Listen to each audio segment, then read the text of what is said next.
Assalamualaikum warahmatullahi wabarakatuh.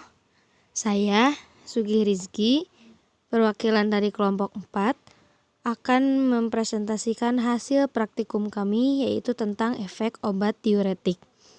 Kelompok 4 terdiri dari 8 orang putri, yaitu Sonia Amelia Putri, Sri Lestari, Sugi Rizky, Ulpah Aprilia, Windy Widiawatin, Yanti Ridayanti, Yuni Septiani, dan Zanuba Arifah. Diuretik adalah obat yang dapat menambah kecepatan pembentukan urin. Istilah diuresis mempunyai dua pengertian.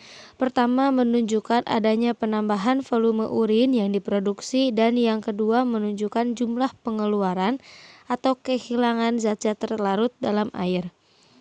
Fungsi utama diuretik adalah obat untuk memobilisasi cairan edema, yang berarti mengubah keseimbangan cairan sedemikian rupa sehingga volume cairan ekstrasel kembali menjadi normal.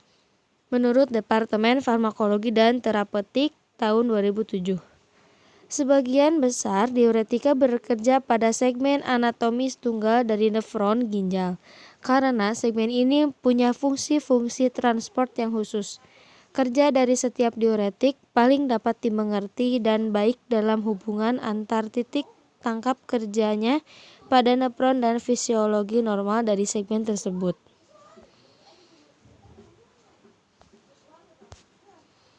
Penggolongan obat. Pada umumnya diuretika dibagi dalam beberapa kelompok. Menurut Chai tahun 2002, yang pertama diuretik lengkungan. Contohnya ada furosemid, bumetanida, dan etakrinat. Obat-obat ini beraksi kuat dan pesat tetapi agak singkat. Banyak digunakan pada keadaan akut, misalnya pada edema otak dan paru-paru. Atau bisa dibilang juga ini diuretik boros kalium.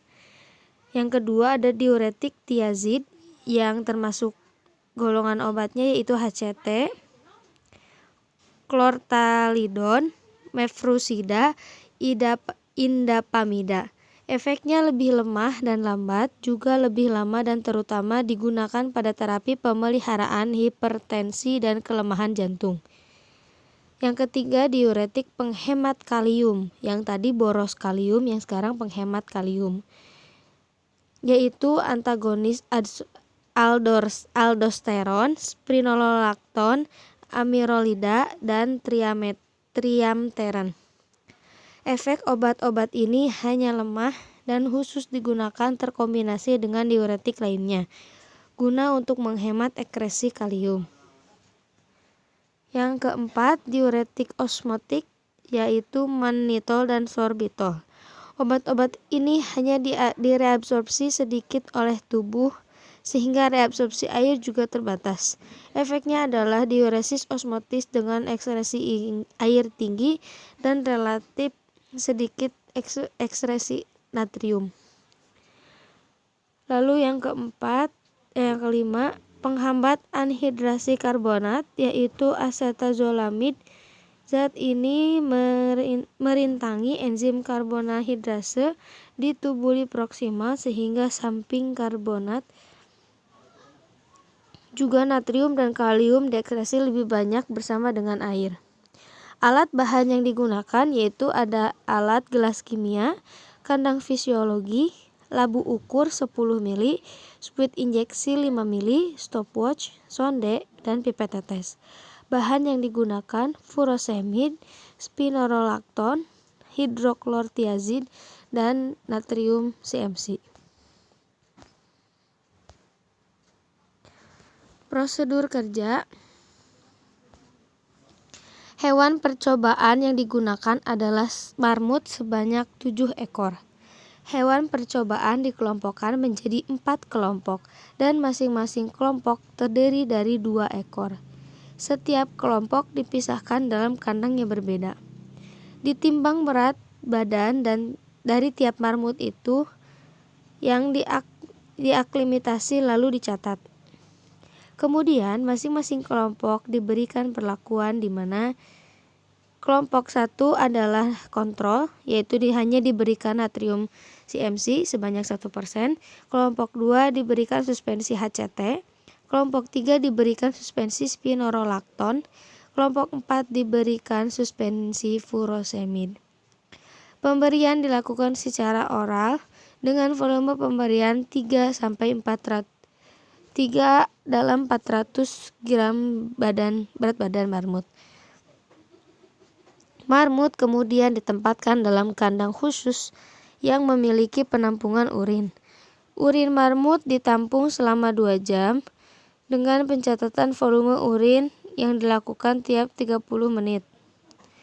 Lalu, urin yang terkumpul selama 2 jam diambil, dimasukkan ke dalam tabung reaksi, identifikasi warna, volume urin, dan kadar natrium klorida. Dan ini hasil pengamatan dari praktikum kami. Pada obat spironolakton dengan berat badan 507 gram, volume pemberiannya 1 mili. Di sini kita belum tahu bahwa di mana berat badan yang dekat dengan angka 100 tidak harus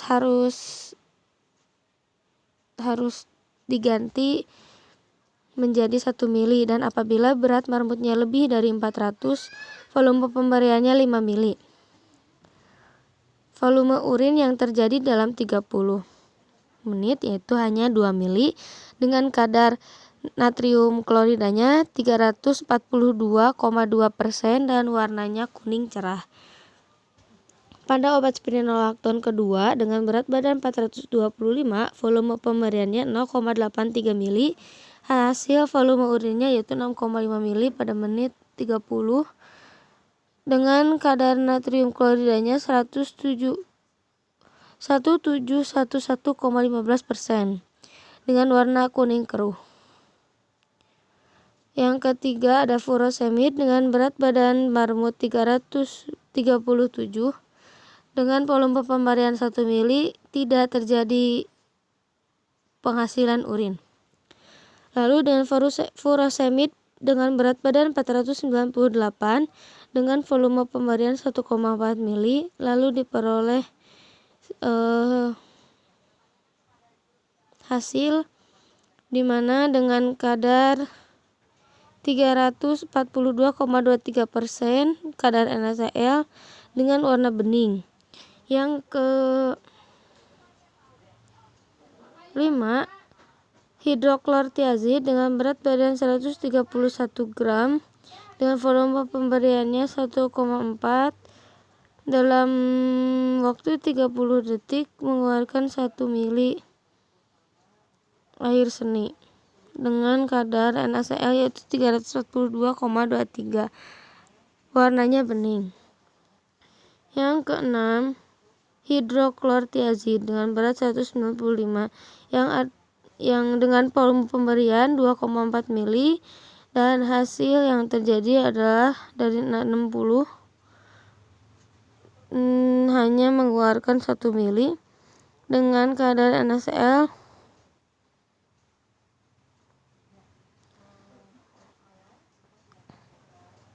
855,58% dengan warna kuning.